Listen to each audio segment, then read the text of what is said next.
Well, as I live and breathe, it's once again a Monday, except finally it's not like freezing and snowing here in the Twin Cities. It's actually very pleasant. I don't know how to feel about that, Valerie, because I'm so used to it being cold and snowy, and now the temperature is actually like approaching reasonable. Although Minnesota, apparently we've decided not to have spring anymore. We're going to go immediately from cold to turn on your air conditioner. I always used to, we used to have this time period in Minnesota where you wouldn't have to have either the furnace or the AC running.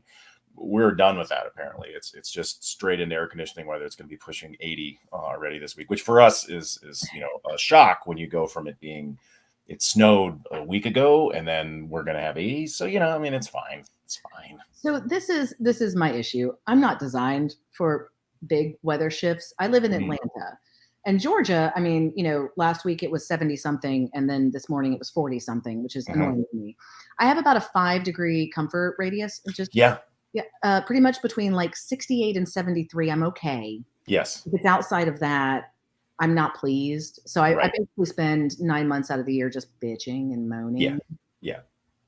Well, this past week was the Masters, which is probably my favorite of the quote unquote majors in golf. And it was fascinating, having been in Atlanta for DevNexus last week, to see it go from very warm, well, relatively warm, for April, to they were literally wearing everything they had, wool hats on Saturday. And it's like, yeah, that's fun. I'm glad it's not just Minnesota that experiences the whiplash effect of weather. But, such is life. Well, Valarie, thank you for joining me. I know we had scheduled this earlier, and you came down with a bug, and so I'm glad you're feeling better. Although I think DevNexus was a little rough on you. So welcome to the life of going to conferences and being around lots of people.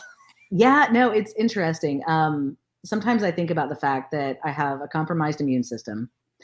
I'm dyslexic. And then I think about what I've chosen to be passionate about doing with my life. And I think, perhaps this wasn't the best idea. But any conference I go to where I don't come home deathly ill, I consider myself very lucky. Well, I remember years ago, one of our travel people, or whatever travel company we contracted with, she pinged me one day and she's like, I don't know how it is you guys don't get sick more often. I was just on a 3-day vacation with my friends and I am sicker than I've ever been. Like, how do you guys stay healthy on the road? Like, I don't know, wash your hands a lot, eat some yogurt. So this is something that's near and dear to my heart. So for reference, for those who don't know me, hi, I'm Valarie. Yeah, I haven't asked you my opening question yet, which is, and so what's your story? How did you get here? But we'll work our way into that. I'm gonna get into that right now. So I have had a few different career paths. I shifted into tech at 35 years old. My working background, so my first job ever, I was 14. I started out as a judo instructor. And I did that for many years. I ran a dojo. I did all the office management and taught the classes, and trained for the Olympics. That was fun. It was cool because, when you're an insecure teenage girl, being able to introduce yourself to some random person you're interested in as, oh, yes, I'm an international judo competitor. that definitely gets the first drink purchase for you. There you go. So that was neat. Just to pay the bills, I did random odd jobs. I was a handyman for part of college, which was great. It worked with my insomnia very well. I could just get the keys, go work on a house overnight instead of sleeping, and then go to class the next day. A lot of my work history was tied up with being a bar bouncer for many years, which is a fun job. I hate fighting. Fun fact, I've been a fighter for 30 years, and I hate fighting. I like sport fighting. I like playing punch games in a dojo with my friends with a mouth guard and not messing up my face. Big fan. You'll see no cauliflower ear because I'm just vain enough that when I fought in tournaments and they started to swell, I would skip the after party, go straight to the ER and drain that. No, not you. Call someone from plastics. Drain that. So I was a bar bouncer, and I took great pride in talking people out of fighting, because no one wins in a fight. If you lose, you're beaten up. If you win, you hurt someone. It's a lose-lose. So I also did some bodyguard work and close personal protection. I love it when people ask me how I feel about sexism in the tech sphere, because I just giggle. I'm like, oh, I find it a refreshing breath of fresh air. compared to security work. Well, I was going to say, as a bouncer, did anybody was like, oh, yeah, you're the bouncer, sure. I got one of two main reactions. A lot of people didn't even care. But if people reacted to me at all, it was to be like, oh, yeah. And it didn't help that my our team lead, so we had like a team of 10 bouncers, he would tell dudes in particular who wanted to work there as bouncers, he'd say, well, if you can take her in a fight, we'll hire you. And no one really stepped up very often for that after the first time. Well, to be fair, you'd have to like, there should be a bit of a pause, and you're like, wait a minute, what's going on here? I don't think I want to mess with that. That sounds like a bad idea. No, I mean, I didn't have to fight very often, and when I did, I was really gentle. I mean, there was one young lady who was very insistent. She was very intoxicated. You'll never believe that. No. College bar. But her boyfriend had gotten into a physical altercation, and she was going to defend his honor. I mean, her body weight, her body weight was roughly equivalent to that of my left thigh. She was just tiny. And I kept trying to talk her out of it, but you can't logic with intoxicated people. So finally, when I realized she was going to, who's going to bail him out if you get arrested too tonight? The police are, hey, please stop. I finally just scooped her up in a fireman's carry and started spinning around until I heard, and then laid her down on her side so she didn't aspirate. And that kept her out of the fight. I saved her. There you go. But yeah, so I did a lot of physical work. And then I did medical office management. I started in billing and worked up to billing manager and office manager. And that is just the worst. When you're the person who calls a parent in the middle of December and says, hey, I've been fighting with your insurance company, but I've lost this month. And you owe us $5,000. Merry Christmas. Right. It's just. And so I met my now husband. He's my bestie. I'm gonna brag real fast. I'm married to this awesome. He's an architect. He works in consultancy. He's been in software for a long time, and he's easy on the eyes, smart, funny, and I have pretty much a trophy husband. So. Not a way. Good job. Yeah. And Vincent says hi, as does Glenn. Hello. So we got the DevNexus connection is strong today.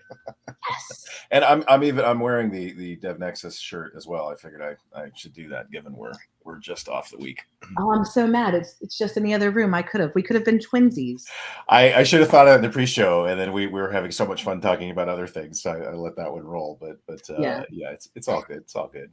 So congratulations on a trophy husband. That's awesome. Yeah, he's definitely my bestie.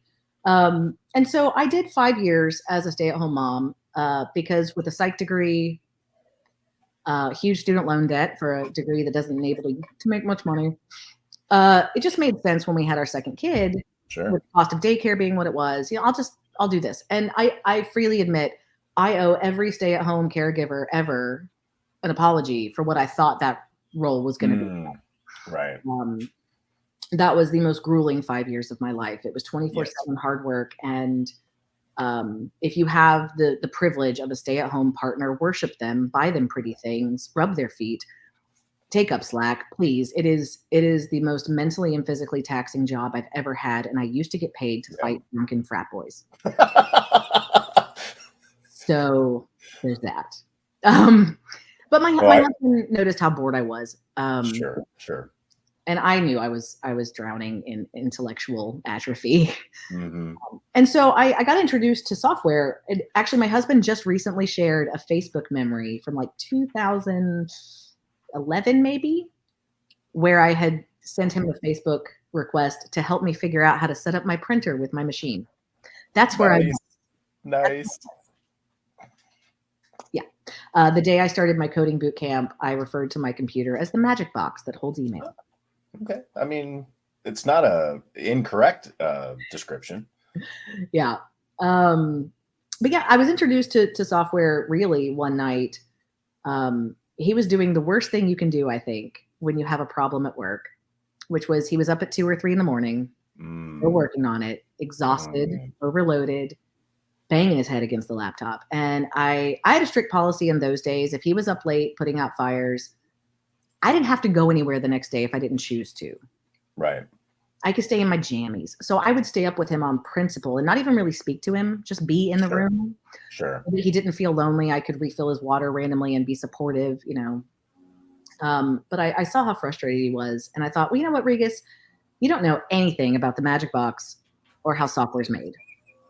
But you are highly logical and analytical. So why don't you see if you can ask some questions that will trigger him to remember things that the exhaustion and the stress are blocking him from remembering. And I started asking questions, and I watched him get frustrated. No, that's not how it works. And I took about 5 or 6 questions before he was like, no, I can't. Oh. Wait. Oh. Huh? Say that again. Yeah. And it triggered a memory of something that would be done. And I didn't know it at the time, but that was my first time debugging, and it felt really good. That's right. Yeah. I liked it. So when he recommended a coding boot camp, I was like, okay, let's do this. So it's been an interesting 5 years. I started out, I fell in love with DevOps. When someone introduced me to the concept of DevOps, it was in the context of a speed mentoring event. And I was talking to this gentleman who changed my life forever. Love him. If you have an opportunity to show up to speed mentor or be a mentor for someone new in their career, please do it. You could change a life. But this gentleman said, have you ever heard of DevOps? And I was like halfway through my coding boot camp. And I said, what now? Yeah, what? And he said, well, I know a lot of people in DevOps, and I'll tell you a little bit about it, but I want you to go home and really research and please don't take this the wrong way, but people who like DevOps are a little weird, and I think you would love it. Okay. And I smiled and said, fair, I know who I am. I'll look into it. By my estimation, if DevOps culture is implemented correctly, your DevOps engineers should pretty much be the stay-at-home parents of your teams. They are there for resource allocation issues, for conflict resolution, facilitating communication, and making sure everything is running smoothly. Part of being a stay-at-home parent is making sure that things always run smoothly. So anticipating what could go wrong. I mean, disaster recovery planning came very naturally to me because that's what you do as a parent. Yeah. You think about what could go wrong and pre-mitigate. So I did. I started as a DevOps intern at a subsidiary of Airbus here in Atlanta, which is cool. It's cool.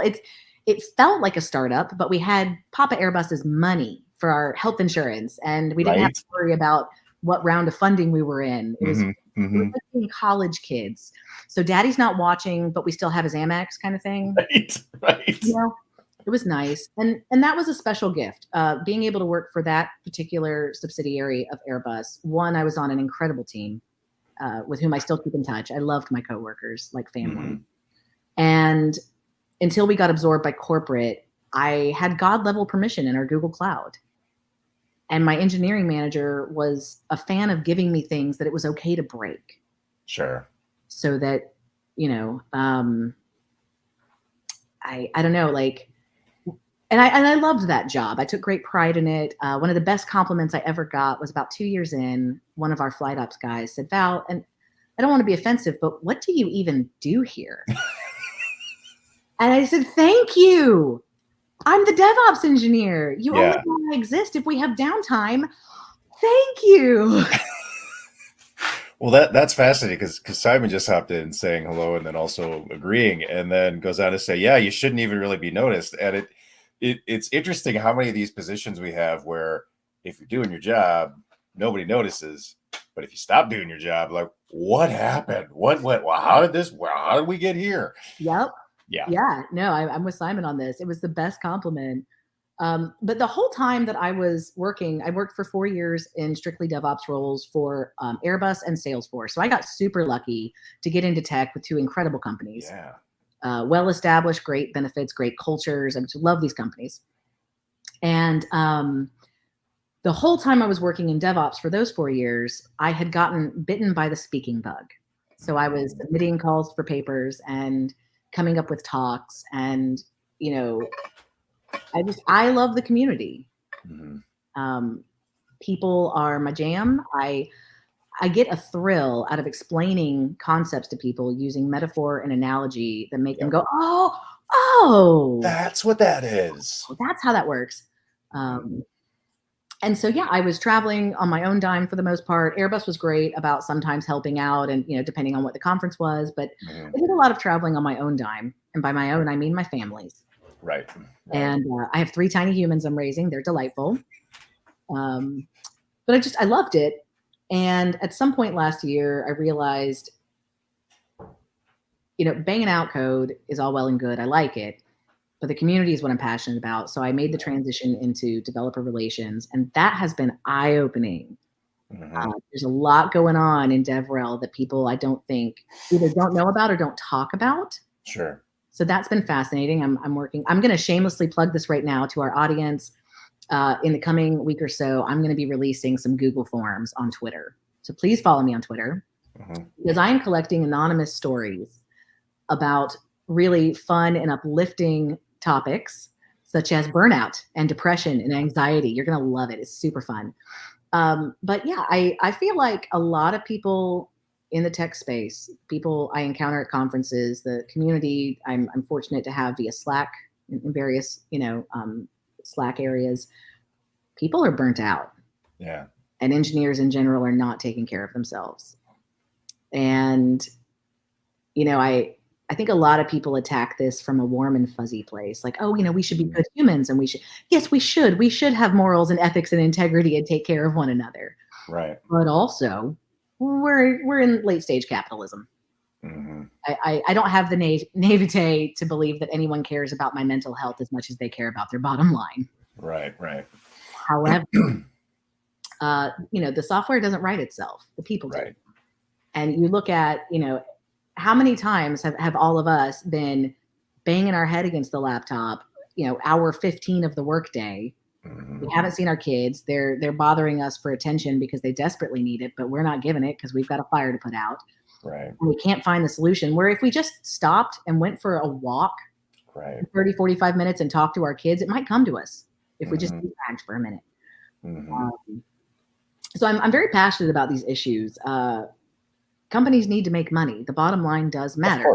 How the salaries get paid, as it turns out. And we like to get paid. So, that's a fair trade. But to your point, there is benefit to that walk. And we talked a bit about this in the pre-show. And I feel sometimes we get so stuck in this model from like the pre-industrial revolution of more hours equals more output. And ergo, if you're not putting in hours, you're clearly not putting in anything that's going to get output.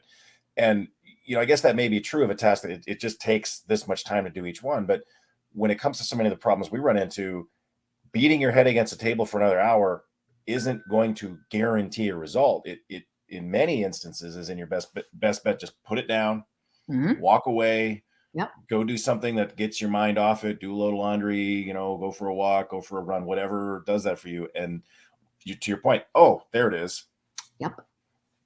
Yeah. Why do you think there's so much resistance to that? Why are we seemingly shamed if we back away from the keyboard for an hour? I think this is a legacy culture. So first of all, the 40-hour work week was originally predicated upon one working adult in each household. So I would argue, why are we assigning enough tasks? Why are we trying to move so quickly that now you need 2 40-hour-a-week employees in each household? Right. Let's just start there. Obviously, we want to move quickly. Technology moves quickly. Cool.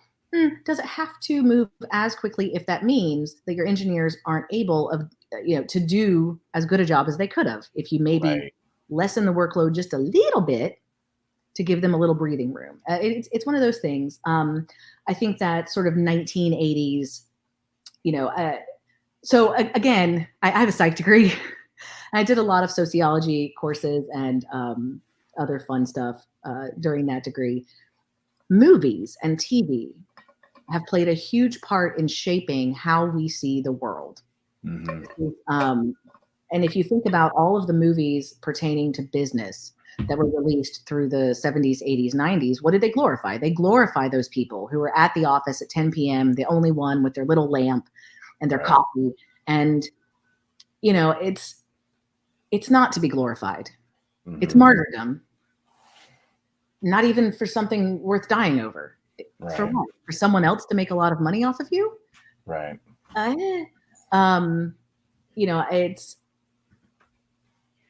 it's so hard living in this culture because to be competitive, you have to move quickly and you have to make money. But it's one of those, I think about the Hunger Games. What if we all want to tune in? What if we all just refuse to watch 1 year? They'd end it. Right. But no one's going to refuse to watch. Well, it's kind of the same. What if we all decided, hey, we're going to take care of each other. We're going to take care of our employees. We're going to, I look at companies like GitLab. Mm-hmm. They have family days, designated days of the month that they don't want you online. They don't want you. They want you to take that time. There's a whole site that's been started in the not too distant past, the 4 day a week. It's like a job hunt, a job search board, advertising only companies that do 4 day work weeks. Right. I can tell you, I did 4 day work weeks at one point when I was doing medical billing, and I did work 10-hour days. Mm-hmm. It was so much better for my mental health to work 4 10-hour days than 5 8-hour days. Just knowing that I used to work a 9/9 schedule, and it was fantastic knowing you were always going to have a 3 day weekend every other week. Yep. Just little things like, and again, there's companies that say we have unlimited PTO. And then see how long it takes to find out what that limit really is. I mean, I've had times, and mistakes happen, and things get overlooked. But I mean, I've had times where meetings got thrown on my calendar 30 minutes before I'm supposed to be there. Mm-hmm. When I've got on my calendar that I'm at a doctor's appointment. Mm-hmm. A couple times a year, I take 3 kids to the pediatrician, and that's an all-day ordeal. Yep, 100%. I'm a science nerd. That's all of my electives during my undergrad were in the biology department. And so my kids get vaccinated twice a year, not on the CDC schedule. I do extra vaccine visits so they get one at a time, so that if there's a problem, I know what caused it, because I got 12 in one day and we have no idea what caused my issues. I got vaccinated on military bases, where as a child, they're like, hands against the wall. And I'm like, that's a lot of needles. This is what we do here. Yeah. So, but I mean, I think the shutdowns changed a lot of people's perspectives, both for better and worse. Yes. Well, it's interesting you mentioned that, because I think, well, first of all, I do want to mention Simon had a good point here about rubber duck debugging, which big fan of that. I cannot tell you how many times I've been staring at something, can't figure it out, and then you start explaining it to someone else, and there's the answer. This happened to me last year. I was trying to do this shell script thing, and I swore I couldn't figure out what was going on. I got so frustrated. I finally emailed my friend Jonathan. I'm like, what am I doing wrong? And he's like, let's hop on a Zoom call. And literally I get on the Zoom call and I start talking. Oh yeah, that's got to be not equals. Shoot. Thanks, Jonathan. And of course, like, hey, of course, so I totally agree with him on that front. That rubber duck debugging is the way to go. And Sean's not wrong. Money does like to move at the speed of greed. Yep. So on the offline status, that's a huge pet peeve for me. Right. So my favorite rubber duck ever is my middle child. So I'm raising 3 tiny humans. My oldest is my empathetic feeler, found out her bully had a rough life. So walked into school and said, I'm so sorry, your life has been hard. Can we be friends? Here's a hug. Like that kid. Wow. Mm-hmm. My oldest is just so kind. I don't know how I made that. Yes, one's good. The other 2 do have their sweet and kind and loving moments, but they are like raising tiny velociraptors. My middle girl was 3 the first time she picked my bedroom lock. What? The tiny 2, they're both Slytherin. Let's just put it that way. They're very ambitious. Okay. They find a way. They're excellent Brick-a-Lorman skills. It's just they're a lot. So I love using my 8-year-old. I love using. I'm curious which tweet, the one about picking the lock or the one about making friends with their bully, because either one could make you a very proud parent. To be fair, pretty much. My middle child, explaining anything I'm doing to her, because she'll ask questions. She's genuinely curious. She's the most interactive because she can't give me the answer, and she asks questions that a peer wouldn't ask because she's 8. Oh, sure. And it's interesting, but I can't recommend talking to anyone really through your problems. And that's one of the smartest things I did the boot camp. And then when I finished the boot camp, I immediately applied to be a teaching assistant for the boot camp. Oh, cool. So I paid 10 grand to learn for 6 months. And then I was paid about that much to teach for 6 months. And the Nice. best way to learn is to teach. Yes, totally agree. So I was happy I made that choice. Mm-hmm, mm-hmm. But yeah. So you mentioned something that I've been thinking a lot about, which is the pandemic sort of forced everybody to take a step back. Mhm. And, I mean, I have, like I said, I am delighted by the fact that I was in a lucky enough position where the pandemic basically meant for me, I wasn't getting on airplanes, but I was still doing my job. Mhm. And I've said this before, I'll say it again. VMware's done a tremendous job taking care of us during this whole thing. They've done a good job with the work-life balance. Made a bunch of changes, even like, hey, you know what, we're going to make sure all meetings are either 25 or 50 minutes. And we're going to make sure we've got, we're shutting down for the week. And hey, everybody, this Friday remembers a day off, and this Monday's a day off. And I just got some email about, hey, don't forget, you got like these 5 days you're supposed to take. And so I give VMware a lot of credit for doing this well. But I definitely think a lot of folks during the pandemic took a step back and went, wait, what do I want out of a job? And it was such a bizarre time for all of us, very stressful for all of us. I mean, I was thankful that my son was in kind of that magic age where he was old enough that we didn't have to hold his hand, but he was young enough that he wasn't like, I want to get in my car and go see my friends, and that was great, because I know plenty of people who weren't in that situation. Yeah. And they're sitting there going, well, I'm trying to work a full-time job and I'm trying to teach my child who's 5, and every time I turn around, they want a snack or the computer doesn't work.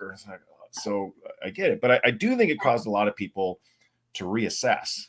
Mm-hmm. And that, I think, is bumping into, to your point, this sort of legacy culture of, well, no, of course you have to be in an office 5 days a week. Otherwise, how do we know that you're actually working? And we value seeing you for X number of hours a day, as opposed to, well, what did you actually do this week? And I'm curious, what do you think is going to come out of the other side of that? Because I'm starting to see articles now about, that was just lightning in a bottle, that we were productive during the pandemic. And so now we're going back to the way things were, which to me seems like a terribly bad idea. Yeah. So I'm seeing a lot of pushback, companies, insisting on people coming back to the office. And this is probably, again, a sort of Pollyanna worldview, but I believe in differentiation in circumstance. Yeah. So for me in specific, I did not thrive during the shutdowns. The day that my office closed down, I had 3 children, one of whom was a nursing infant. Yep. I had a 1st grader and a 4th grader. And we converted our dining room into 4 workstations. We bought a baby cage. I think they're called pack and plays. Okay. We bought a baby cage. And there were times where all 4 of us were on meetings, because the 2 big kids did Zoom school for the rest of the year. Right. And as it turns out, my oldest, who's just as ADHD as mommy, she can't do Zoom school. It doesn't work. Yeah. So I ended up withdrawing her from public school and homeschooling for a year, for 5th grade. Sure. So that was me working full time. And for those who don't have kids, here's a secret. If you get up early in the morning and take your kids to school and then you go to work, no one lives in your house. It stays clean if you cleaned it the night before. That's a good point. We suddenly went from hardly ever being home. We came home to eat dinner and then 15-minute tidy up, you're done. Right. Suddenly living in the house, oh my God. It took all of 2 weeks for me to hire house cleaners. I'm like, after the pandemic, we can all wear masks. We'll leave the house while y'all work. When am I going to do that? I'm working full time. I'm nursing a baby round the clock, and I make huge children. They come out like, hey, can you cut this cord? I got class. All of mine have been over 10 pounds and they're hungry round the clock. I 100% violated team agreements and didn't turn my camera on for meetings if I was nursing, because I didn't want to. So yeah, it was a lot for some of us. It was a lot for some single child-free people I know. Yeah. Because they were lonely. Yeah. It was just, I think that tech had a problem before the shutdowns. And there are 5 things that are near and dear to my heart. I'm working on a talk. This is why I'll be releasing Google Forms to get people's experience and opinions. But there are 5 things that we as an industry are suffering from that I think can be mitigated more. And that's going to be burnout, depression, anxiety, alcohol use disorder, and substance use disorder. We're through the roof on these rates. Right. And I mean, I don't want to brag, but we are number one. No, not really. But close. You know, and those rates were high compared to the national average. Right. Before the shutdowns. The number of times I spoke to random people in the community I knew during the shutdowns, and it's, you know, noon and we're having a drink on a Zoom call with our lunch, which is, there's nothing wrong with that now and then. Sean says he's an alcohol-driven developer. I had not thought of that before, Sean, but okay, yep, I can see it. Yeah, I think a lot of people who were normal drinkers, heavy drinkers before the shutdowns started crossing into problematic drinking without realizing it, because we were isolated. We're not designed to be isolated. Do I think that the shutdowns were the wrong call? No, I do not. I think that when there's a global pandemic, you suck it up and stay home. Right. However, it doesn't mean it's good. You know, it's the lesser at that point. As someone who's had COVID 3 times, one of which tried to kill me, I definitely, you know, big fan of not letting the pandemic rage on. But that doesn't mean that it didn't have consequences. Right. I look at my middle child, who, for those of you who are an old like me, if you remember the movie Heathers, she was Red Heather at school.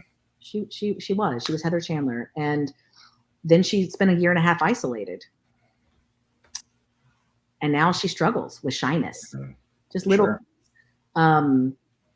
So when the offices started opening back up, and I, you know, still working remotely, I went and got a co-working space. Sure. I can't work from home. If I'm working from home, if I glance, I see the dishes that aren't put away, the laundry that's not washed and folded, the projects I haven't finished, the school paperwork piled up for me to deal with, and I'm so distracted.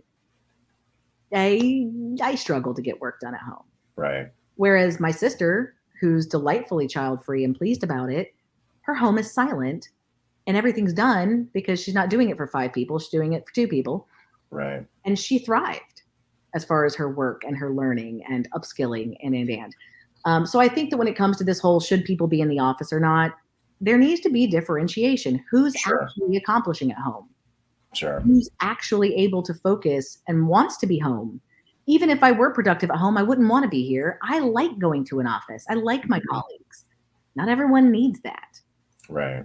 I think what I hate is just the mandates. Thou shalt. Everyone must do this because why? Well, because, you know, I remember before kind of that second wave hit, and when it seemed like we were going to kind of go back to normal, and then, oh, nope, not yet. I ran into a former colleague of mine and kind of asked her what was happening. And she said, well, now they're saying we need to be in the office 3 days a week, even though IT says we don't need that. The CEO says, I don't care. Everybody needs to follow the same pattern because reasons. And IT's like, yeah, but we don't need that. This is actually going to make it harder for us because right now we're getting a lot of extra time out of people. In fact, my friend even told her manager, you do realize right now I'm basically working like 6 to 6. Like that ain't going to happen when I'm commuting in. So you realize you're going to lose some time. And he's like, yeah, I know. And that's the part that really, really bothers me. And I agree, Glenn, was a fair amount of self-medication for sure. And so vague objectives, hard to shut down. Look up. That was the hardest thing, I think, for so many of us, was to disengage. You know, and that was the hardest transition for me when I started working from home, which now I've been doing for like 6 years, so predates pandemic, is being able to define that boundary of, okay, I'm not working right now. And it's so hard, especially when everything is on your phone. You can be sitting there watching a movie or something with your family and ding, ding, there's Slack. And you're like, oh, I should probably look at this. Oh, should I pull? Oh, what do I do? You know, can I ignore this or not? And yeah. Oh yeah. No, it's interesting. I've had occasion during the month of January to go 3 weeks without a cell phone or a laptop. Oh. It was difficult at first. I won't lie. I did log into my phone just to delete useless emails twice a week for like 10 minutes. Okay. And then put the phone away. That was eye-opening. Yeah. The electronic leash is real. Yes. And I highly encourage people, just pick a weekend, go into the woods, glamp if you need to, because I'm not a sleep on the ground kind of person. But just put the phone away. Just turn it off and leave it in the car. Leave it at home, whatever. Yeah. Roughing it's a hotel that doesn't have room service. So I think this is a throwback to the, I'm 40. I just turned 40. And so I'm in that weird generation where I grew up with no access to phones. As a teenager, I got one of the first beepers that a non-drug dealer got.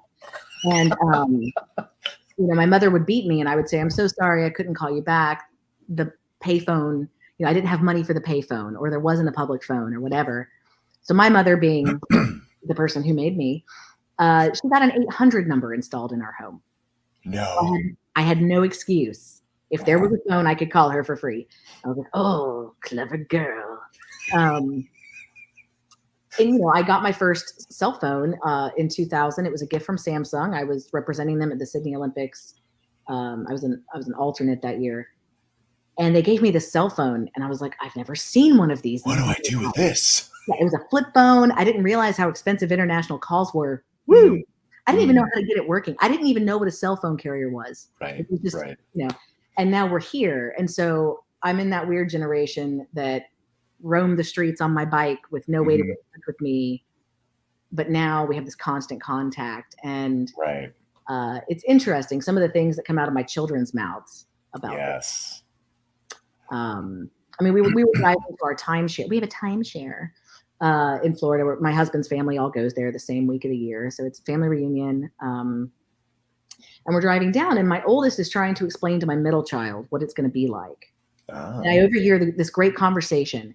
Okay, so Anya, it's so weird there. So you turn on the TV and you can't pick what you watch. It's like someone else picked what you're going to watch for you and at what time.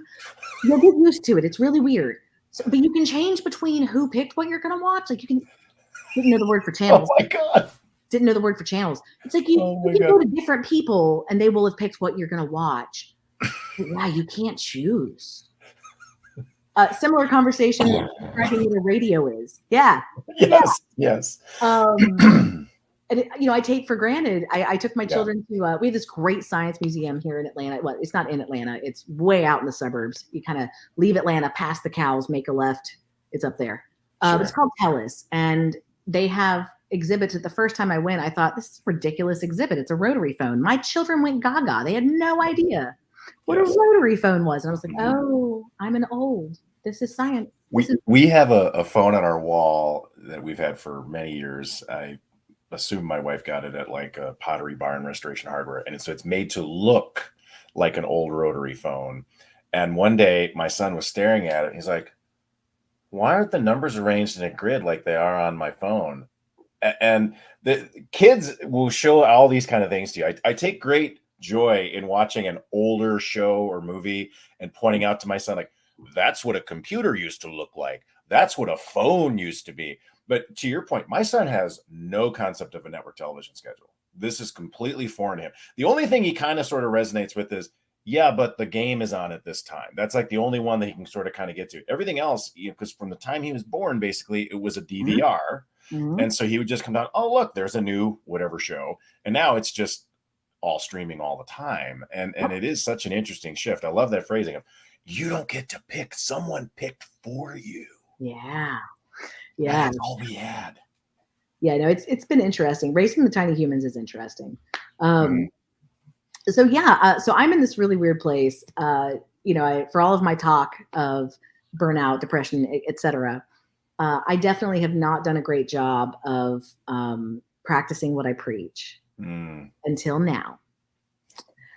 So I am delightfully unemployed and not job hunting for another few weeks. I'm waiting till the end of April.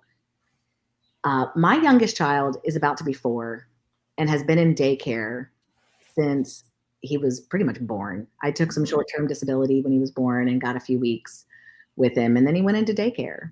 And, one of the positives that came out of the shutdowns was I got to see his first steps, which would not have happened. He would have been at daycare for that. And so I try to see the good and the bad. But yeah, I'm taking like a month to hang out Nice. with my kid. And to be blunt, he's become a behavioral nightmare for any adult who's not me. So my official parenting motto is I do not negotiate with terrorists.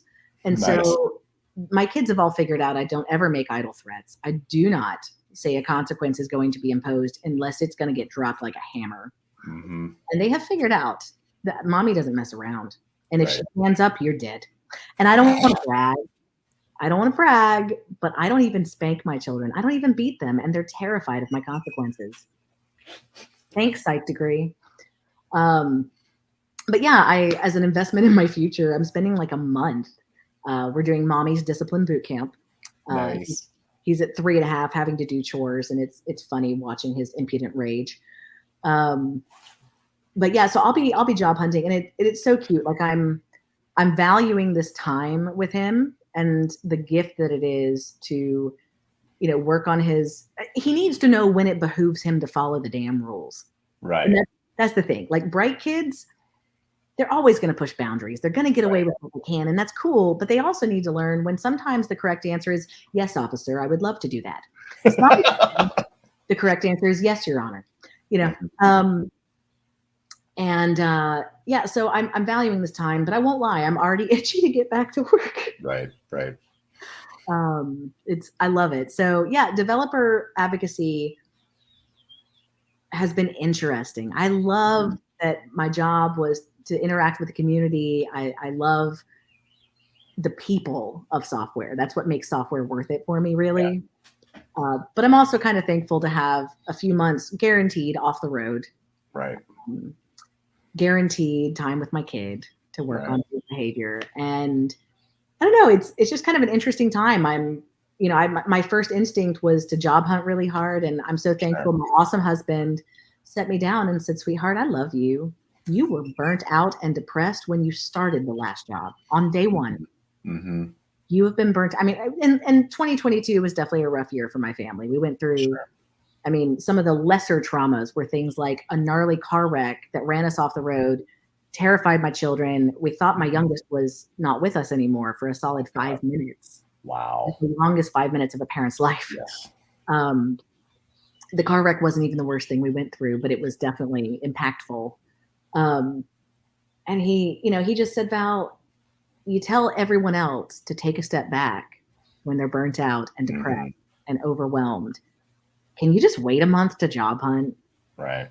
So I am. It's kind of killing me. Like we were at DevNexus last week. Anyone who doesn't know, DevNexus is one of my favorite conferences every year.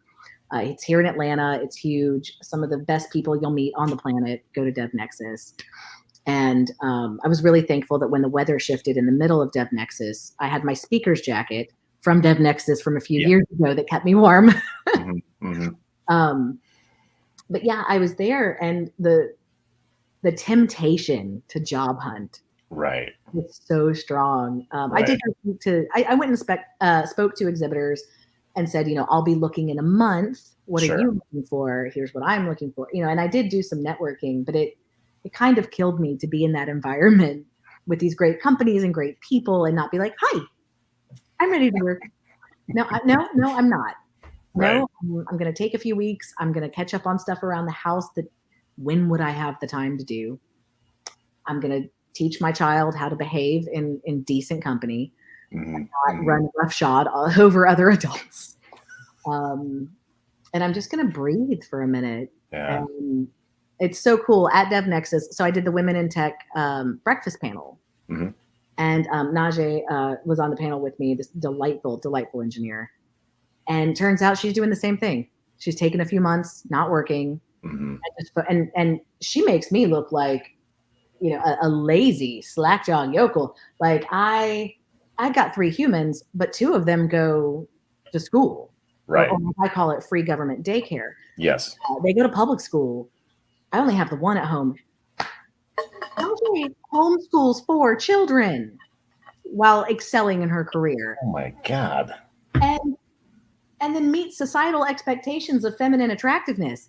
Like her makeup is always on point. She's wearing jewelry and nice clothes. And I'm like the slob in the beanie, like I'm in awe of her. But yeah, it was nice to hear a few other people at the conference are doing the same thing, are stepping back and saying, you know what, that product's still going to be there, but my sanity might not be. Right. So yeah, it's an interesting time in my life. Yeah. But it's a fun time. Well, I agree with Sean. Mommy boot camp, I think, and you and I talked about this before, and so I'm just going to say it. I think the subtitle that's "Fuck Around and Find Out" kind of seems like the way to go with that. So yeah, I'm all for that. And apparently, Najee's also on the board, and so just needs to have a few other things to do. But there are some people who very much thrive on being very, very busy. And you do wonder, like, how many hours in the day do you have? Do you have one of those time turner things? Is that how that works? Oh, I would give anything for that. Yeah. Well, and that's the other thing. I was at DevNexus and I was speaking to a friend and describing like what I intend to do with my minimum 1 month before I start job hunting. And I was talking about all of the certifications and upskilling that I'm picking out what I'm going to do. And he was like, no, take your sabbatical and don't do any upskilling or learning. Like, give your brain a break. And I laughed. And I was like, here's the thing. If I won the lottery tomorrow and never had to work again, I'd be enrolled in university for the rest of my life, at least one class a semester. I love learning. But when you have to be a full-time wife, mother, employee, athlete, chauffeur, psychiatrist, cook, housekeeper. Don't forget there's some CFO work in there too. No, yep. When you have to do all of those full-time jobs at the same time, when would you upskill? When, I mean, I already don't sleep, So for me, taking 2 or 3 days a week of my sabbatical to ignore all the household chores and just be online, watching YouTube content, doing tutorials, refreshing some skills. It sounds like a vacation for me. That's awesome. Oh yeah. It says you're also the chief child complaint officer. That's an interesting one. I haven't thought of that one. I had a job interview in between the boot camp and my first role, and they were asking about conflict resolution, and I laughed. I was like, well, I've been a stay-at-home caregiver for the last 5 years. So no one knows conflict resolution, where you have to get like 2 5-year-olds stop fighting and get them to compromise in such a way where they both believe they won. Yeah. It's hard. Adults are easy comparatively. Yeah. Some adults do act like 5-year-olds a lot, though. That is part of that game. But I think that's the word sabbatical to me is fascinating because that does exist in some spaces. And in fact, a friend of mine has worked for ThoughtWorks long enough that I believe he's had his second sabbatical already. And that's just baked right in that after N number of years, I believe it's 3 months fully paid, go do whatever. And that can be literally go hang out on the beach if you want to. He and his wife did a bunch of like operas and a bunch of travel and went to a bunch of great restaurants. And, I'm kind of amazed that we haven't started to adopt that more widely, and I mean, this honestly gets around a lot of the things you and I've touched on, especially in the pre-show, when we were talking about the short-term disability you got to take after your third child. We don't seem to do that very well. I remember one of the most vivid things for me when my first trip I took to, I think it was Sweden. I couldn't believe all these people on a random Tuesday at 2 p.m. while I'm going to get a cup of coffee are out with their kids and they're pushing them around. And I'm like, shouldn't you be at work right now? And I talked to one of my friends who lived there and I said, oh, well, we get a year of paternity leave and they just changed the law to incentivize men to take more of it. Yeah. And then I think back to when my then employer got rid of the 2 weeks of paternity leave that you got as a father. And I thought to myself, how could that be costing the company that much money? Yeah. And why is that the thing you're choosing to get rid of? I find that surprising. So I will make a business case for parental leave. So I don't profess to speak for all new parents, but I can tell you in my experience, I only make ginormous babies. and my babies come out hungry, and they eat every hour on the hour, and I just don't sleep. I got so desperate to sleep when my third was born that we actually paid a nice lady to come in at 10 p.m. We handed her the baby, and then we went and laid down and slept. And she handled that overnight, like once every 3 weeks, because it's massively expensive, but take out a loan for that. New parents, called night nurses or night doulas, do it. And that was pretty much the only sleep we got, because I'm not married to that guy who sleeps through me being awake all night. We changed diapers together in the middle of the night and laughed, and we kept our sanity by turning to each other and making jokes. So I get back to work just a few weeks after the baby's born, and I'd never put a newborn in daycare, so that was actually really difficult for me because I've taken a lot of microbiology. And I get back to the office, and I'd never had to pump before because I was at home with the others. And so now I have to do this, forgive the expression, but I have to like be a dairy cow for hours a day. Yeah. And so I pack up my bag of stuff and my laptop and grab a drink, and I go to the nursing mother's cell and log into things, and I'm doing the moo. And so when I'm done, I'm cleaning everything, and then you have to re-Tetris the bag because there's a million parts, and I when you don't sleep, you don't remember things. I'm famous for opening a drink, putting it down, and forgetting it exists. And so this particular day, I've gone to pump. I'm done. I've cleaned everything. I've dried everything, sterilized all the things. I've re-Tetris the bag. I've remembered my laptop. I even remembered my can of LaCroix, and I'm so proud of me. And so I go back into the office to like our main event area, and my colleague sees me. It says, Val, and looks down. And I look down. I remembered everything except my shirt. I'm standing there. Checks out. In my bra. And it's Checks the nursing bra, so like it's unclipped. Now, mercifully, we were not in NC-17 territory. We were definitely in, it was still kind of R, maybe even a PG-13, depending on your sensibilities.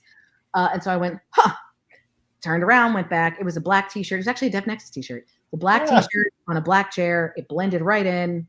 Totally. Yeah. And so I walked back in, and my coworker's very worried about me. And Val, are you okay? Are you okay? Are you embarrassed? And loud enough, probably louder than it needed to be. But I was a little sleep deprived and pissy in those days. I said, I'm not embarrassed. What's embarrassing is that someone who hasn't slept in 6 weeks is in this office. What's embarrassing is that I can't remember my shirt, but I'm working on our code base and our business. Right. That's what's embarrassing. There's a business case. A lot of the things that we think of as, why would we pay someone not to work when they have a baby? Well, one, if we're not having babies, who's going to pay into our Social Security for our retirement? Who's going to buy that product that we're selling? Yeah. I mean, we already, our growth rate has already slowed because it's so difficult to have children in this country. I mean, children are the new exotic pets. You have to be really rich and a little crazy to have children. Yeah. We already have a declining birth rate, and normally we make up for that lack in workforce with immigration, but we've got, politics aside, we're limiting immigration. Who's going to pay? Who's going to work and pay into our social systems? I'm not having a baby just because I make really cute babies. Of course. I'm not just making tiny humans for funsies. I mean, it's a thing that I've chosen to do that benefits those around me eventually. I should probably be at home to keep them from getting sick every 5 minutes. So I have to miss work, let their immune system develop before we throw them in a, straight biofilm covered environment. I'm raising future workers, and you don't want sleep deprived, for the person who births the baby, really hormonal. Right. Hormones don't make you feel things you don't feel, but it magnifies it. And something that would irritate me to a 6 has me at an 11. Just all these reasons you don't want these people in the office, and you're not paying them to not work. You're paying them to recover from a major life event so they can come back to work and do a good job. Right. And it's a different lens that the rest of the world sees through. I went to Moscow for the first time in 2019, right before the shutdowns. I went to DevFest Siberia, one of one of the most delightful conferences I've ever had the pleasure of attending. And it was shocking to me culturally. And again, I'm not saying communism good. I'm just saying one of the throwbacks to the era of communism that Russia still embraces wholeheartedly is that children are our future. Mm-hmm. So I'm in public buildings and there's playgrounds indoors for children, and there's child-sized sinks and toilets. Mm-hmm. And at a restaurant, I saw a toddler have a full-blown meltdown. And when I scanned the room, no one glared at that family, but 2 people got up and offered to go help. Wow. I mean, on the plane over, there was a young mother struggling, and I used, Yandex Translate to be like, I don't speak Russian, but here's my 3 children. I'm happy to help you with yours. She handed me a 1-year-old baby that I held for 6 hours. Wow. All the way across the ocean. Happily. She needed the help. Wow. And just literally, that's what you do. You help because children are our future. So I get a little angry sometimes when people are like, stupid breeders. If you don't want to work with children, don't have children. Well, yeah. Well, if you'd like Social Security, I should probably have enough children for both of us. Mm-hmm. Well, and you need people to work as well. I mean, that's the other part of this. A friend of mine made this comment, and we had a little bit of a tiff over it. But he said, nobody wants to work anymore. And I just thought, really? And I think what he may have been trying to say is nobody wants to work 80 hours a week anymore, like I have been doing for my entire career. Well, I think people are making some different choices, and we shouldn't shame them for that. But I very vividly remember when my son was born, not sleeping. And even when you were asleep, your ear is listening to, is he still breathing? Is he still breathing? Especially the first one. I mean, I've only got one, so I don't have another frame of reference, but it took a long time to be comfortable with, he's fine. He's going to wake up in the morning. And I don't understand why we think it's in your best interest then to come into the office on little to no sleep. Your mind is definitely not on the project. And yet, sorry, dude, got to do it because, I don't know why.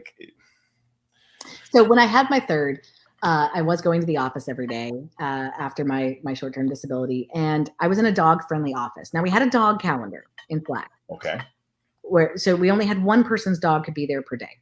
No dog fights. But we did have a dog in the office several days out of the week. Mm-hmm. And it was great. And so this one day I had let my colleagues know I was going to be late to work because I had to take my newborn to a doctor's visit, and was really close to the office. So my plan was do this doctor's appointment, drive him across town to daycare, drive back, work the rest of the day, move on. Mm-hmm. Instead, I got up.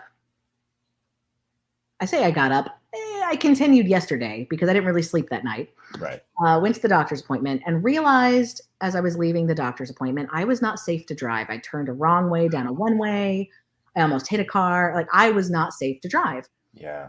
So I very carefully made my way to my office, and I parked, and I came in holding this less than 2-month-old baby. Mm-hmm. And one of my colleagues said, "Oh my God, you brought your baby to work." I said, "Yeah." Oh my God, you brought your dog to work. Yeah, I was like, if you can bring your fur baby, I can bring my skin puppy. Okay. So I never heard that one. I love it. So I did. I for safety's sake, I got a huddle room so I could close the door and have him alone. Mm-hmm. I mainlined coffee until I was safe, and then I drove home. Yeah. Where we could get some rest. Right. But that's not. I mean, it's not good. Right. So yeah, I've become very passionate, especially since the pandemic, about. Okay, if we want to make excellent products and we want to move quickly, sometimes slowing down, when I did firearms training, when you learn how to draw, you don't do it quickly. You very slowly and deliberately move at snail's pace because slow is smooth, and smooth is fast. Yes. This has been ingrained in me that if we want to move more quickly, sometimes the correct answer is take a step back, lower your cortisol levels, balance your neurochemistry, and you'll problem solve more quickly. You'll move more quickly if you slow down. But it's culturally, it's just not how America has been designed. We're designed with that manifest destiny taught to us as children, where you break your back working day in and day out to achieve financial glory. But I don't care how much money you have. If you're spending all of your time away from those tiny humans, who are you making the money for? Right. What's it for? Well, the phrase that I use a lot, especially with my teenager, and I don't know where I first heard this, but take the time it takes so it takes less time.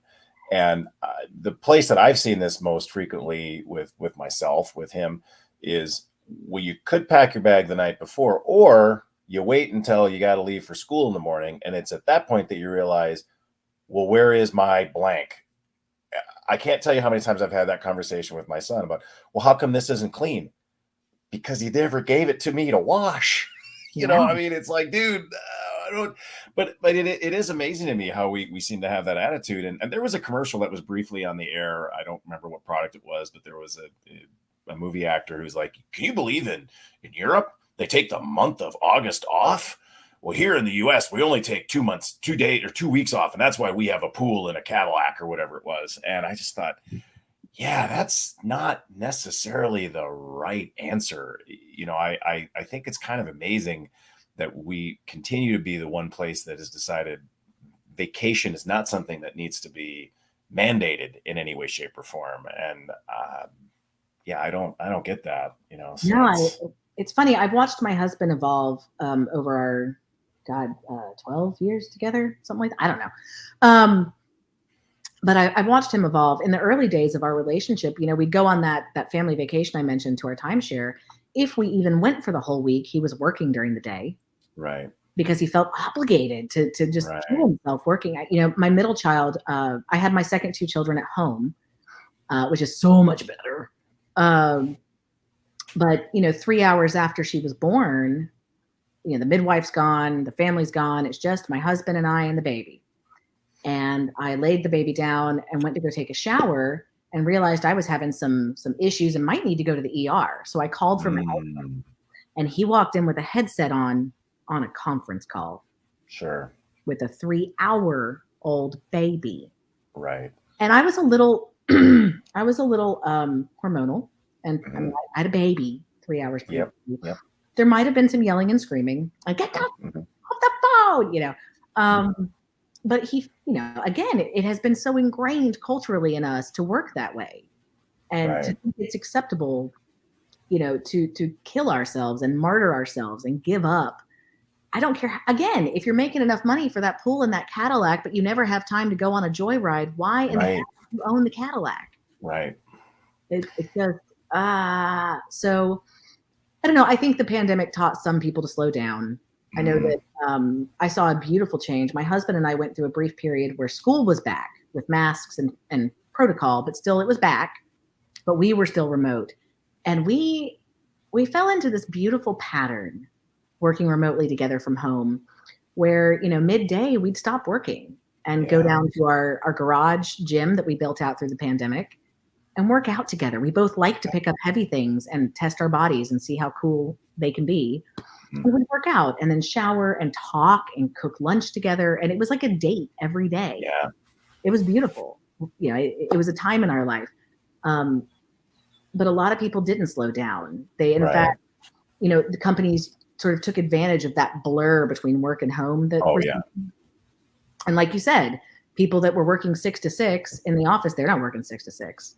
But at home, those lines are so blurry. I definitely encourage everyone listening, like, put your working hours on your calendar. And maybe that looks like 8 to 5, and maybe that looks like 6 to 9, 11 to 3, and 6 to 9. With time to go get your kids from school, time to, whatever it is. Set your working hours and draw your boundaries.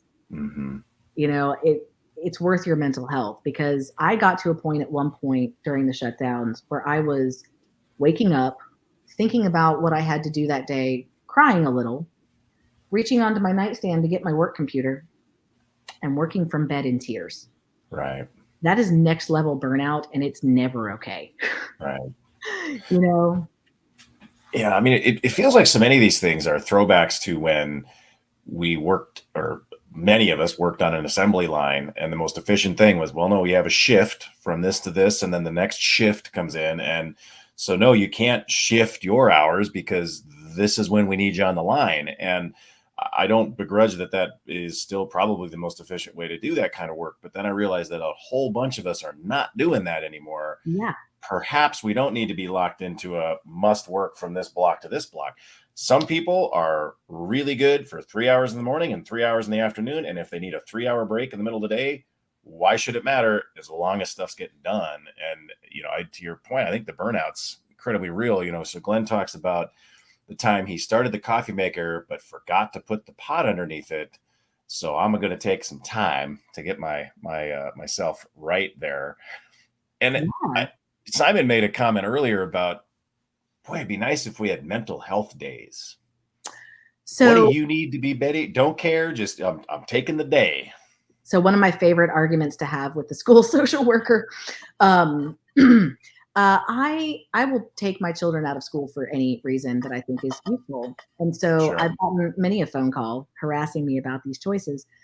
And one of the things I do is I try to monitor, especially the big kids. I monitor at 8 and 13 their mental health, and we take mental health days. And there was a day not too long ago, my oldest said, I caught her taking her temperature, and I was like, "Oh, do you think you're getting sick?" And I could tell that she was not sick.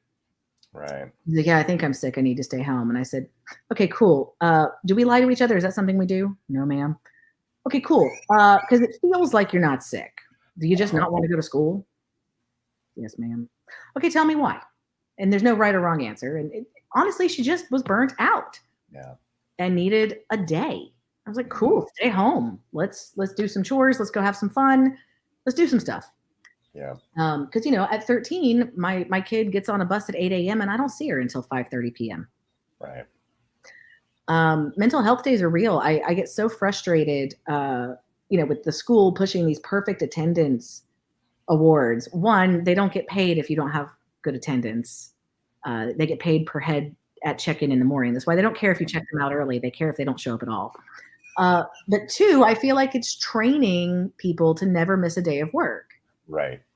Which is not healthy. Right. I take flack for it, but I spoke in Atlanta in September, and I kept both of my big kids out of school. And when the school social worker said, your children's education is important, I said, exactly. At 8 o'clock that morning, they were learning about aspect ratio on slides and how an AV system works for a large event. And then they learned about lavalier microphones, and then they watched Mommy Keynote. And, they were learning, just not your curriculum. Right. Mental, I'm with you so hard. Mental health days should be built in because, as it turns out, I cannot state enough that sometimes the best way to be productive is to take a day to sit in your jammies, watch trash TV, and eat junk. Yeah. Or take a day to cook really healthy food for the rest of the week. Right. You don't have to worry about it. I mean, when people talk about self-care, I think we have these visions of bubble baths and things. My favorite self-care when I'm working is to outsource as much of my wifely and motherly duties as possible. So there's this great laundry service called Hamper, where you fill up hampers and then you put them on your porch after you scan a code, and some nice person comes and gets them and washes them and dries them and brings them back. Laundry as a service. Hamper. I don't change the oil in my car. I know how, but I don't. I pay someone to do that. It saves me time. Ordering groceries, having a house cleaner come in every 2 weeks to do the deep cleaning. For me, self-care looks like there was when we moved into this home right before the shutdowns. I had a newborn, a fractured spine. I'd been in a car wreck late in pregnancy. So I was injured, sleep deprived, working full time. We'd just moved. And I knew that morning that everyone in the house was running out of things like socks and underwear and basic laundry. And I just didn't have the spoons, as it were, to do laundry. So I stopped at Target on the way home and bought underwear and socks and undershirts and just bought like a week's worth of stuff for everybody. Right. And that was self-care that day. That bought me a few days to do laundry, to replenish my spoons. And I did take a day off work and I did try to get some naps. So I would definitely encourage people. I think we talk a lot in this industry about the importance of taking care of ourselves, but very few of us either think to do it, feel entitled or worthy to do it, or have management that actually supports it. Right. And that's, the disconnect between practice and preach. Yeah, no, 100%. And I think to your point, it's important to realize that self-care for you is going to be different than it might be for someone else. And it's going to be different from one week to another. And there's nothing wrong with that. But it amazes me because if you thought about this from like a professional sports perspective, nobody begrudges a cyclist getting a massage every day out during a grand tour or something like that. Nobody says, oh, geez, I can't believe that football player is doing XYZ. If that's what they need to get their body in the best position possible to perform, oh yeah, of course, the team will do it. You know, we got nutritionists, we got sports medicine people. You want a cryo chamber? We got one of those. You want one of those altitude things? Yeah, we'll get you one of those. Totally fine. But then it comes to knowledge workers. Well, this is what I need to be at my best. No, we can't justify that. No, how dare you? Yep. Yeah, I mean, and again, as someone, with dyslexia, I think about things like if I were to ask an employer to subsidize Grammarly, if my role is writing intensive, that's not asking for something special. That's saying, hey, you're asking me to write. This tool would help me. Right. Or if you have an employee, for whom your company's primary language is not their primary language, subsidize that. Take care of it. Make it easier. I don't know. I've been really fortunate. I've had some good managers in my time. Yeah. And, one of my favorites was when I was at Salesforce, I had this awesome manager named Akshay. And there was one sprint where I was done with all of my work for the sprint on like Wednesday afternoon. Sprint ends Friday. And so I woke up Thursday and started looking through the next sprint. The backlog didn't really have a lot that I could do, different roles. And it's okay, I'll pull stuff from next sprint. And it was the first time he ever fussed at me. I asked him a question about this ticket and he said, what the hell are you doing? Don't do that. I said, well, I'm done with all my work. I thought I'd get a jump start. He's like, no. You can't do things early because then people will expect that. We've told them it's going to get done next week. It gets done next week. Because we're not always going to be able to do it early. Stop messing with expectations. And I was like, I'm so sorry. I didn't think about it. I felt bad getting paid to drink coffee and hang with my kids. And he said, no, you're done with your work. Drink coffee and hang out with your kids. I'll see you Monday. There are fantastic managers in this world who really understand. I mean, from his perspective, me trying to be a good employee and pull work put everyone on the team at risk of having unrealistic demands placed on their time and unhealthy demands. And he had the wisdom to say, no, I know you could do that. Please don't. Because long-term, that's not going to benefit the team. Well, to your point, that's a real management thing too. And it's establishing that culture. I remember last month we did a family vacation and I was slacking with my manager. And as soon as Tasha figured out I was on vacation, she's like, wait, why are you talking to me? I don't expect to hear from you again until you tell me you're back. So you don't exist right now. And, it's important to have that support that you don't feel guilty for being with your family for a week. And, it's disappointing to me that is the exception in so many cases. And, that's not healthy long-term. And to me, this is what I feel like so many people are starting to react to, right? And I think, again, the pandemic gave people a chance to pause and go, well, wait, what do I really want? And how do I want to live my life? Maybe giving you 80 hours a week isn't what I want. And, I think we touched on this a little bit, you and I in the pre-show, but when you see companies, I mean, I realized very early in my career that loyalty kind of went one way. And I was not, how do I want to phrase this? It was very clear that if the CEO thought the price of the stock would go up a penny by getting rid of me, I wasn't going to survive that, right? And so I think it's a little rich when companies sort of say, well, you should basically run yourself into the ground for us, and then we might do something nice for you in the future. And I mean, again, I'm not saying this, but I love my job. I love my team. They've treated us incredibly well. But I just think, like, writ large, I'm so disappointed that we haven't gotten better at that as we've, as the economy has evolved. I mean, it's amazing to me. And then again, as my friends of nobody wants to work anymore. Really? I don't see that. Yeah, no, it's a little ridiculous in our industry. I mean, I've definitely, yes, Simon, I've had some excellent managers, but I've also had like one time Sure. where Agreed. I was not on vacation. I was hospitalized. Yeah. Now I was spending several days in bed doing nothing. So I took my laptop and I let someone know, hey, I'm hospitalized, but if I can, I'll try to get Mm, stuff done, you know. And I missed some meetings because I was literally drugged in a hospital bed right. and then got fussed at for missing meetings. Right. Like it's luck of the draw on how people are going to Mhm, react. It's, you know, I think as an industry, we all need to really think about our values mhm, and if you can't see the value in human mental health for the sake of taking care of other people, if you're not right. there yet, you should at least see the value in your resources being in prime condition to make a Mhm, good product.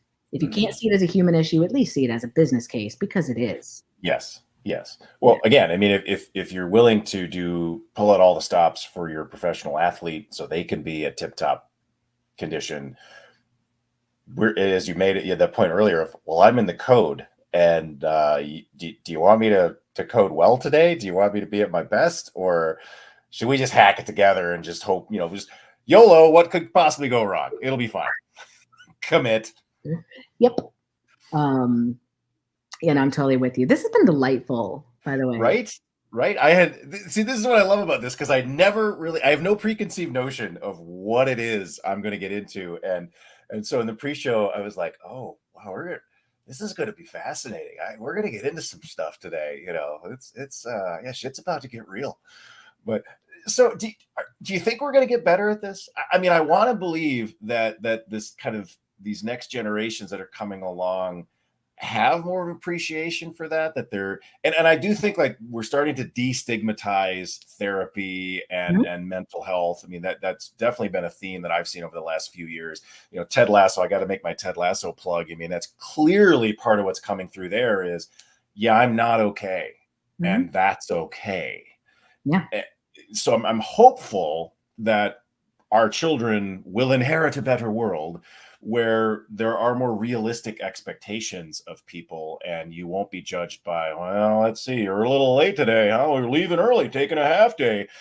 And again, I mean, I've been very, very lucky that I've had very little of that in my career. I mean, I've had instances of it. I had some managers who, there's reasons why I don't work for them anymore. And that was part of it, was they were very anal retentive about things of Mhm. that nature.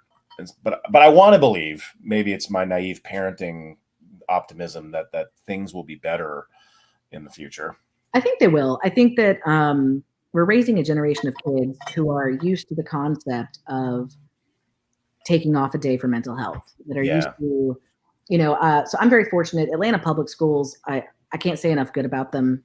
Um, they pay for children to have one-on-one therapy with a licensed Mhm. counselor, and they'll do it during the school day. They do not Sure. charge the parents. Um, Mental health is different in school. I mean, I can remember. So I started therapy for the first time when I was 8, when my father developed cancer for the first time, Mm, and I can remember being 8 years old, and it was just, my mother wanted to hide the fact that she was taking me because, right. and now I'm 40 and I encourage people openly, if you want to check in with everyone around you on their mental health, the Mhm. easiest way is to be honest and transparent about yours. Mhm. So when I put my therapy on the calendar, on my work calendar, it doesn't just say out of office, it says weekly therapy appointment. Mhm. And that way everyone knows I'm safe to talk to about their therapy. Because I think, to be blunt, everyone should have a therapist. If you are in business and you have a problem to solve and you don't have a subject matter expert on staff, Right. you hire a consultant. Right. That's all that therapy is. It's hiring a life consultant, a Mhm. subject matter expert to help you dig through problems that you are not qualified to solve. So you pay an objective third party to come in and help you. It's Mhm. just that simple. And I see more and more of my colleagues doing the same, putting the real stuff on the calendar, not just a random, Right. private out of office. Um, so I don't know that it will change quickly. No, a few things do. Yeah, but I can say that as more and more of us start drawing boundaries, Yeah. as more people refuse to work for companies that don't value humans, as more and more of us use whatever privilege we have. I mean, like, I'm never going to have another child. It's not possible. But I still don't want to work for a company that doesn't offer adequate parental leave. Right. And I'm very fortunate that 5 years in, I get to say that sentence. You know, Right. when you're hunting for your first job in tech, you kind of, really? I'll take it. Yeah. Well, you'll pay me? Cool. Yes. But, you know, those of us that can, you know, I don't want to work for a company that drug tests its engineers. Stop drug testing people for what they're doing on the weekends. That's not your business. Right. You know, things like that. I think as more of us vote with our time and choose our companies carefully, and start drawing those boundaries between work and home, especially remote workers. Yeah. I think the more we draw boundaries and put our foot down, I think the industry will have no choice, because the software is not going to write itself. And I don't care how far narrow AI comes, it's still not going to write itself the way a human would. Mm-hmm. It's funny. I had that in the back of my head. Maybe we should talk about ChatGPT today. I'm telling you, it can generate text. It can do all sorts of cool things. Narrow AI has come a long way, baby. But there's never going to be a substitute for a human using that as a tool. Yes. Over the tool itself. Well, let's not forget how much time and energy has been spent in technology trying to do away with the people who write the code. You know, COBOL was supposed to be the end of developers. You won't need programmers anymore because the business people will just write their own code. And, you know, we see how that's been working out over the last 50-ish years. So I don't expect AI to replace us anytime soon. I would think it would be a nice supplement, but I think that's probably the extent of it. But yeah, absolutely. I used ChatGPT just recently to debug something. Mm-hmm. It just reminded me of some really standard debugging things that I was too tired to remember existed. Sure. Oh, I haven't thought this way in a while. Oh yeah, thanks, ChatGPT. Mm-hmm. But yeah, I don't see our jobs going away, and I don't see the industry changing overnight. But if we all refuse to watch, the Hunger Games will end. Right. So, as Sean says, we write code, compile, fix code. Oh dear God, just do it right. Yep. So yeah, it is a tool, Glenn. It is not the answer to every problem. It will not replace everything human beings can do. And yeah, Sean and I are on the same page. Yeah, 100%. I think it'll be a good supplement, perhaps, but probably not. Oh yeah, good one. As it's WYSIWYG's going to end UI development. Yeah, exactly. So I don't know. It's may live in interesting times, as they say, and I agree with you. I do think things are hopefully going to get better, and you know, I think it will be interesting to see what happens over the next couple of years as we start to return to what is the new normal look like. And I'm very hopeful that we take the opportunity to fix the things that didn't work. It's okay to do something different. You know, it amazes me how many folks get locked into, but that's how we've always done it. Yep. Doesn't mean we have to keep doing it that way, folks. You know, there are alternatives, but it's challenging sometimes to get people to see that. So, so Glenn said that this message was generated by ChatGPT. So there you go. I guess there is an app now that's a group messaging app that also has AI baked into it, and it's not entirely clear to me what that value is. I have to play with it to see what that's all about. But yeah, Simon, exactly. That it is definitely about using it properly and learning how to apply it effectively and efficiently to the work at hand. But so you've hinted at this a couple times, but what can people do to assist with this talk that I'm very fascinated by? And I'm once again going to put your Twitter handle up here, but yeah. So when do you feel that's going to happen? At some point this week, I'll release several, or at least I'll schedule on Buffer to release at interval. There you go. Some Google Forms. So I don't like writing talks just from my perspective. I like to get community experience. And one of my favorite talks that I give on disaster recovery planning, I did an anonymous submission, Google form. I don't want to know who said what, but I asked for horror stories around downtime and, you know, someone cut a utility line in a data center and had to deal with that and the community did not disappoint. I got some excellent horror stories.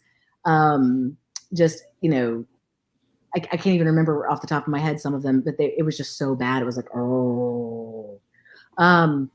I thought that was apocryphal, and it really happened. Oh my God. Yeah. And it was great because I was able to write this talk, having not really been through any true disasters with my product. I was new in my career, and I definitely value the collective wisdom over the intellect.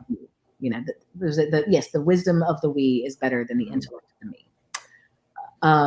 And so I am going to be releasing some forms asking questions around burnout, anxiety, depression, alcohol use, and drug use. And by drugs, I mean real drugs, not marijuana, lay off tech. And so, yeah, I'm interested to get community experience, because you can look at the numbers, you can look at survey results, you can look at, the fact that our burnout rate is really high compared to the American average, and then compared to other industries even.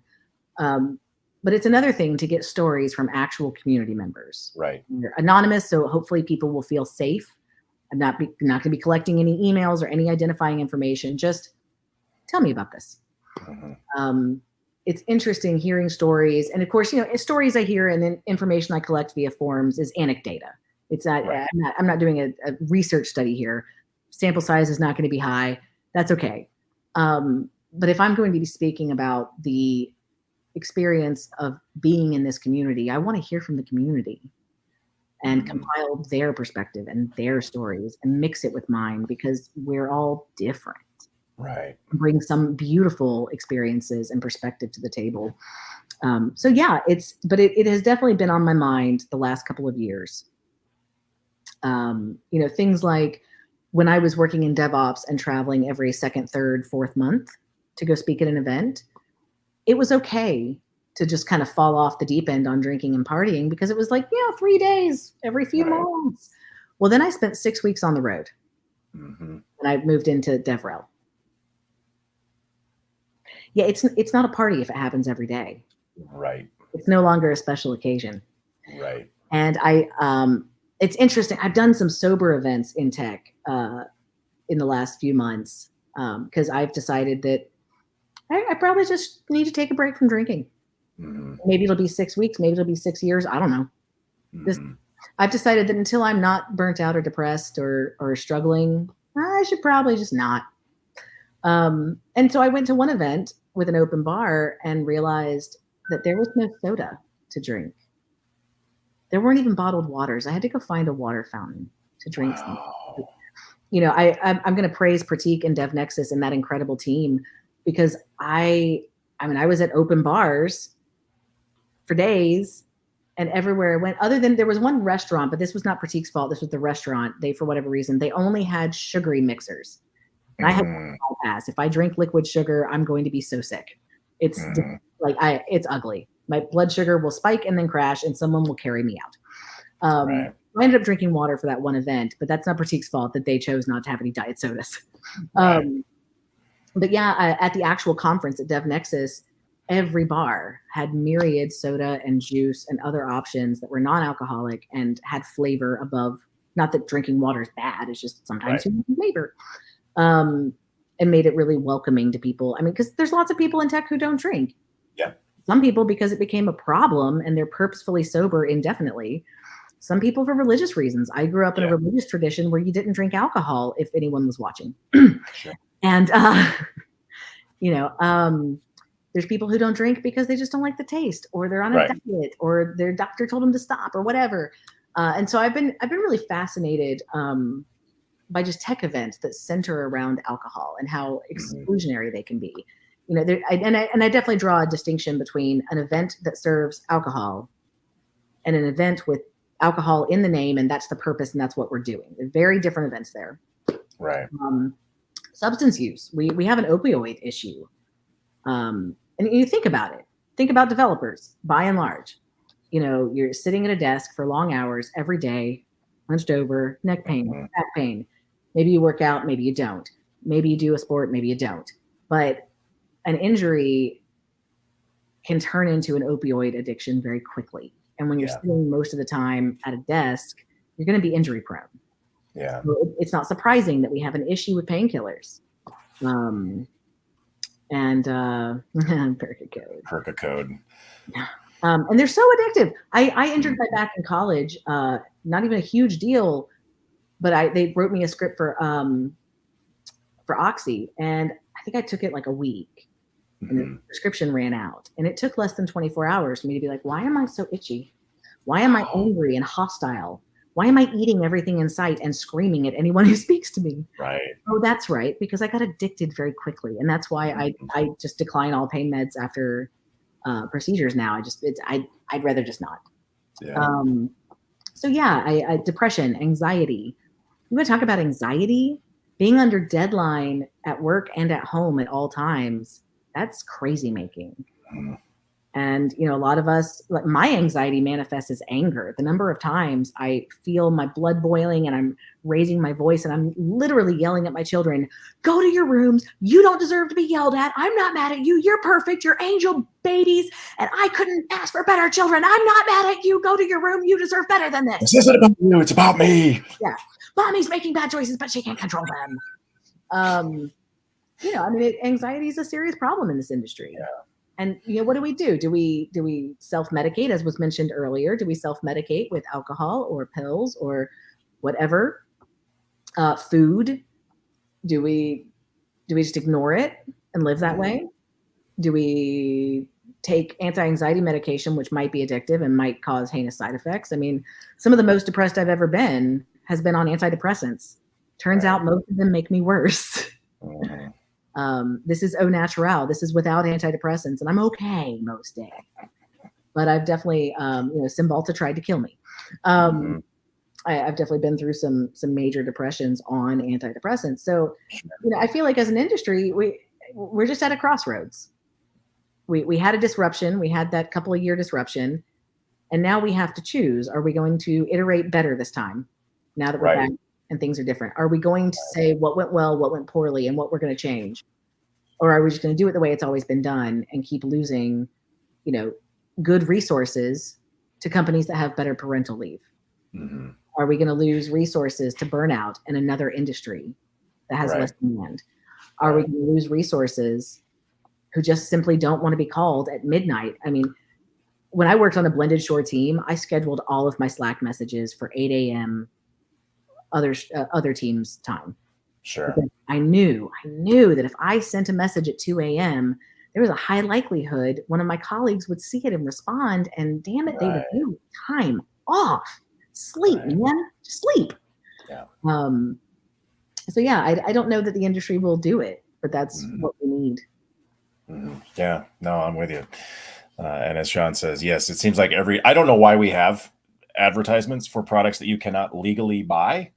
That seems odd to me, and perhaps that money could be spent in a better way. But yes, it is amazing how much of the commercial or ad is all about the things that you do not take this if you're allergic to this. Guess I would have thought that was kind of self-evident, but then my son's got a nut allergy, and I'm amazed. I saw a jar of peanuts that said contains peanuts. Like, yeah, I hope so, because it's a jar of peanuts. Do not eat if you're allergic to peanuts. Like, yeah, no, that one would hope some of these truths would be self-evident, but yeah, that's you made a lot of good points, and I think imposter syndrome feeds into that, and I completely understand. I hate the idea of I hate that when you send out that email or someone emails you at that hour, it's like, I'm not going to respond immediately. All right, just not going to do it. And I think we as an industry need to get a lot better at that. And one of the other thoughts that popped into my head is, again, it's okay to be not okay, to steal a line from Imagine Dragons, but I think it's also good for us to periodically reach out to our friends and colleagues and just be like, hey, how you doing? Yep. What can I do for you? Or you just want you to know I'm thinking about you. I've been trying to do that. The pandemic certainly caused me to do that. I got a lot more active at pinging my friends occasionally and just being like, just want to know I'm thinking about you. And I think there's a lot to be said for that. And I completely agree, Sean. This has been just a fantastic conversation. And oh man, I know we could probably do this for another 2 or 3 hours, but you probably have more important things to do than just hang out with me. So I do have a tiny tyrant who's going to wake from a nap soon. I figured it's going to happen. It's going to happen, right? And even with mommy boot camp, there are limits. So Thank you so much. This has been a blast, and I hope we get to hang out in real space sometime this year. I was about to say, I'm a woman of leisure for at least the next month, so That I is can definitely do fantastic. coffee. That is awesome. And yeah, okay, well, good. We got. Oh, go check on the skin puppies. I'm gonna have to use that one. That I'm stealing that one. And thanks, Simon. I'm glad you enjoyed today's show From as me to well. you. This has been so much fun. But all right. Well, thank you, Valarie. I appreciate your time. Thanks And, for having me. for those of you who are interested, please do reach out, connect. I can't wait for this to come out. I'm very intrigued to see the results of that. And if there's anything I can do to help with that, please do let me know, because I think there's a lot to be said about talking more openly about these things. So thank you for giving us a great opportunity to do that. But we'll see you soon, I hope. Same.